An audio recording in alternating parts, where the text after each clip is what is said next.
let's talk about something that many carry around in silence. Self-hatred, self-loathing. That quiet, constant voice that says you're a sham and you're not enough. It's the story you've learned, not one you have to keep telling.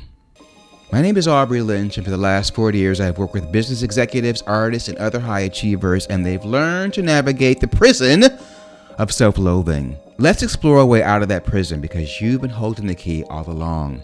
Walking with the lions means being with the voice in your head that's hating on you. I call them lions, life challenges. Walk with them. There's a voice in your head that's been stealing your joy. Sounds like you, but it's not you. You know the voice I'm talking about, the one that plays back every mistake like it's on repeat, the one that dismisses every compliment and holds on to every criticism like gospel. You may not scream at yourself, but you whisper doubts while you perform perfection. You shrink and call it humility. It's a quiet war, and you're losing time, love, and life in the process. Self-hatred is a prison where you're both the inmate and the warden, and it convinces you that your pain is penance. It says, if you're hard enough on yourself, maybe you'll finally be enough. Or if you're not hard on yourself, you won't be enough. It's a lie. Every time you listen to it, you reinforce a story that keeps you stuck. Self-hatred pretends to be discipline, but it's just hate. I've worked with perfectionists for most of my career, and I found that some really believe that if they're not hard on themselves, they wouldn't be successful. I used to believe that if I wasn't beating myself up and being cruel to myself, I wasn't going to get any better. If I'd only known that that really was not the only way. I think it does work. People are successful. People are pretty hard on themselves. And I want to believe there's a way to be your champion and still have the success, maybe even more. Self-hating, self-loathing is deprecating. You may think it's helping, but it's hurting. Sometimes you may punish yourself in the current moment for past actions.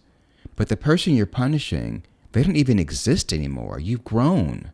You've changed. You're here now, and you keep beating yourself up for something a past version of you did out of fear, ignorance, or pain. You can't shame yourself into wholeness.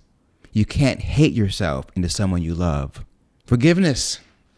What you need is forgiveness. It's not about erasing the past. It's about ending the punishment. It's saying, yes, I made mistakes, but I'm not the mistake.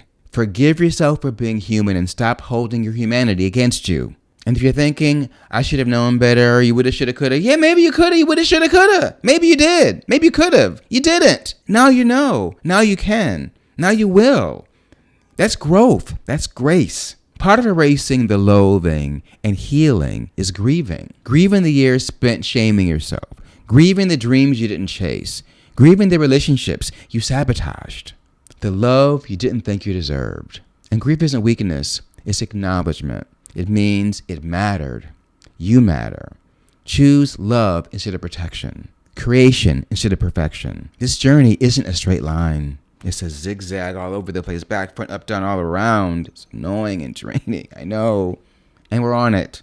That's walking with lions. It's being with the crooked lines of life.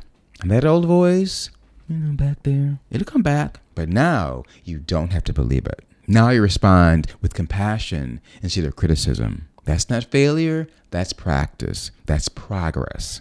And every time you choose gentleness over judgment, you rewire your mind, soften your heart, and come home to yourself. You were never the enemy, and you've done nothing to warrant a hating campaign on yourself. You may just be someone in need of forgiveness. Drop the self-hate and pick up some self-compassion. The algorithm thinks you like this video. Check that out. There's a playlist there. One planet, one tribe, one world, one love. I'll see you there.